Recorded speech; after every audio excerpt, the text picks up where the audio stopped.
Hello everyone, welcome back to the final part of this FM17 experiment where we take the best possible regen in Football Manager and see how far he can go. Now we are now at the age of 43, he has become a manager, and at the end of last episode I turned him into the best possible manager in the world. He's got 20 for every single stat, including the hidden behind the scenes stats. He's already managed Bayern Munich, he's now at Paris Saint-Germain.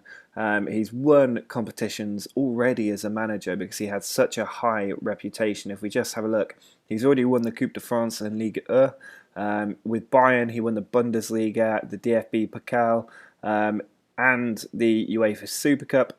And most importantly, he won the Champions League. He's already won it all, effectively, in both Germany and France. So it'll be interesting to see where he goes on from here. Before I skip ahead, a few people were asking to see his career stats as a player. So here they are. We looked at the top, but I think people were interested at the bottom and his goals. I saw people sort of exclaiming that he must have got 1,000 goals in his career, but that's not really how it works. Even if you are a player for over 20 years like he was, you'd need to be getting 50 goals a season every season to get those kind of career stats. In the league, at least, he only got 659. I'm not sure if there's a way that I can tot up his total appearances in every competition because for whatever reason it only shows the league in this section. If you look at the bottom, you could maybe add it up with a calculator, and because I like you guys, I think I will add up how many goals he got in his career, so give me 2 seconds. Well, I've crunched the numbers and you weren't actually that far off. I was the one that was wrong. In total, in his career, he managed to score 984 goals. He's just short of that 1,000 goal mark, which is still absolutely exceptional. He must be the highest scoring European goal scorer of all time. I know Rivaldo, I think, or Romario claimed to have hit 1,000 goals in his career. But this is quite an achievement at the highest level of modern football. It shows just how much he carried this Spurs team to success.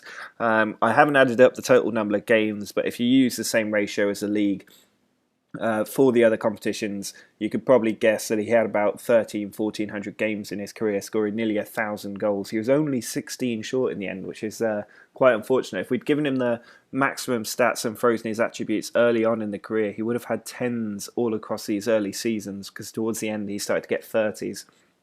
So that is maybe on me for not implementing the frozen attributes edit early enough in the series. But what we are going to do now is skip forward 10 more years. Now bear in mind that this man is now 43 years old. He's already been a manager for 5 years or so.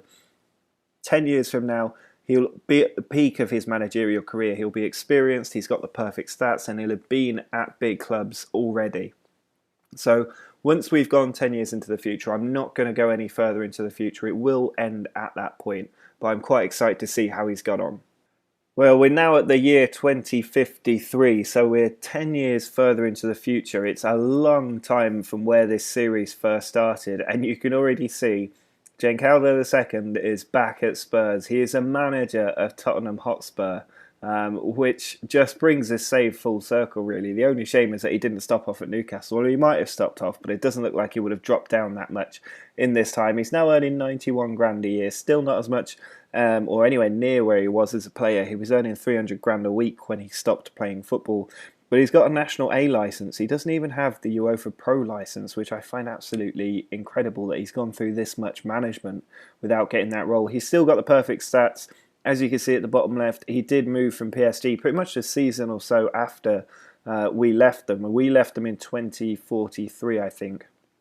So he only had 2 more years at PSG before returning to the club he had his success at as a player. He's been there now for 8 years, so it'll be interesting to see what he's got up to. You can see he's a model professional in his personality. He tends not to have a large squad and tends to use young players in low priority cups. That would be the League Cup, I imagine. And he's pleased to be in charge of one of his favourite clubs, which is nice for him. Now his favourite formation is the 4-2-3-1 wide. He likes to play a long playing style, which is quite interesting. He likes an attacking mentality and to close people down, maybe a bit more of a gegenpressing style. Because he does switch to a 4-3-3 outside of that. But what we really care about is career stats as a manager. Now, he's currently undergoing his longest time at a club, which is nearly 3,000 days at this point. He's only too short of a decade in charge of Spurs. He's won 11 awards, bought 56 players, spent nearly £1 billion on players, sold 668 million. He spent 53 or £56 million on Emre Uzan 10 years ago. He retired at the age of 36, having spent, well, he followed pretty much. He did. He followed Giancarlo to every single club that he managed, which is incredible. So he clearly had a favourite player. The highest fee received was for Loic Matamona, I assume is how you pronounce that. And he slipped the agency business £191 million. He's currently the second highest British manager, fifth highest English manager. Oh no, that's the other way around, I think. So second highest English manager, fifth highest British manager, and 18th best ever European manager. Bearing in mind how far into this future this is, that's quite an achievement. In charge of Spurs, 65% win ratio, 3% less than his overall, but that's to be expected when he's been at a club much longer. His trophy cabinet, though, not doing that well at Spurs. Only 3 cups and 1 league win, so he has at least won the Premier League. But overall, it doesn't come close to what he achieved at PSG and Bayern. But that's maybe to be expected, given the Premier League is a lot more competitive in terms of winning the competition than the German and French league is. But still, not winning many cups is a bit of a surprise. Just 3 in 8 years. It sounds a bit like Arsene Wenger to me. If we have a look at his achievements, which is the main screen, and then skip over to the competitions page, you'll see there's already a spoiler there. But if we scroll down to his time at PSG and see what he got up to, we left him in 43, the end of 43. The following season, he won the Trophée de Champion. Went on to win Ligue 1 again, and the Coupe de France, and the Trophée de Champion again. And then won the Coupe de la Ligue for the first time, I think, before again winning Ligue the Coupe de France, and he won the Champions League with PSG. So he won the Champions League with Bayern, he's won it with PSG. Now at Spurs, he wins the UEFA Super Cup at the first time of asking. He clearly moved to Spurs out of preference, because you don't do the treble and then get sacked.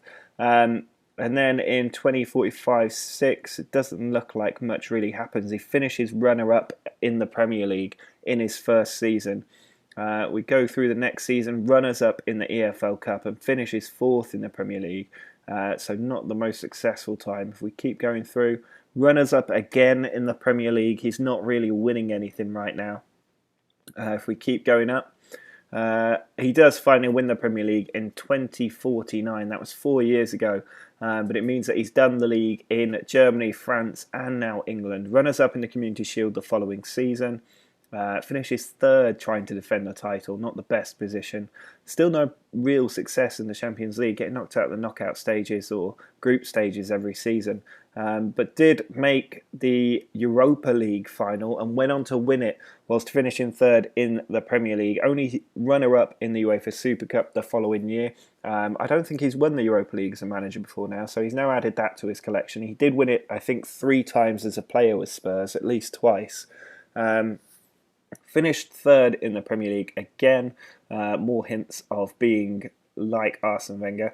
But then finishes runners-up this season before winning the Champions League in the final season that we have progressed through. And it just goes to show how incredible his biography is, just by looking how long it is for somebody that's just simulated through this series. He had a 22-year playing career, 873 appearances and 659 goals, but that's only in the league. And he made his debut for Newcastle, which is important to remember. And it's just got so much to go through. We've been through his professional footballer career already. If you want to look at that in more detail, go and look at the earlier parts if you haven't already. We're going to focus on his management career, which is the second half of this page, where he started out as Bayern, being appointed the season after retiring pretty much. And he went on to win the Bundesliga twice with them, the FIFA Club World Cup as a manager, the Champions League, the UEFA Super Cup, the DFB Pokal, and the DFL Super Cup. So he won every competition in Germany as far as I'm aware, except for the Europa League, which when you win the Champions League doesn't really matter. He then went to PSG, where he won Ligue 1 3 years in a row, the Trophée de Champion 3 years in a row. and the UEFA Champions League with his second club as a manager. He won it 6 times as a player. He's now won it twice so far through this read through here, so that's 8 in total. The Coupe de France 3 times and the Coupe de la Ligue once.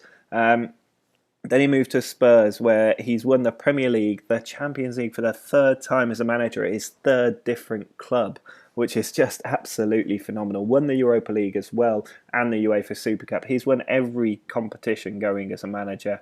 If you don't count the FA Cup and EFL Cup, because he's won that already in the respective leagues of Germany and France. So, and I'm sure they'd come in time, because it doesn't look like he's going to get sacked anytime soon, having just won the Champions League. But it just goes to show how incredible this perfectly statted player and manager has become in this game. He is, without doubt, the greatest person in football at this point. I think you have to give him that. He's won the Champions League 9 times in his playing and managerial career, which is just absolutely exceptional. But that is going to be the end of this series. Now, I do have a new Football Manager experiment lined up, which I'll get up either this weekend or early next week for you guys to enjoy. Make sure you check it out. It's similar to this one. If you've been looking at the comments recently, you'll know what it is. But do drop a comment on this video. Let me know what you thought of Giancarlo II as a player manager, and if he is the greatest player and manager of all time in this game, or whether the likes of Pele are better than him. And drop a like on the video if you've really enjoyed this series up to now. I know you guys kept requesting more and more videos. This is the final one. It's gone on much longer than I thought it would. And please do subscribe if you enjoy the Football Manager experiments and want to see more of them. But until next time, see ya.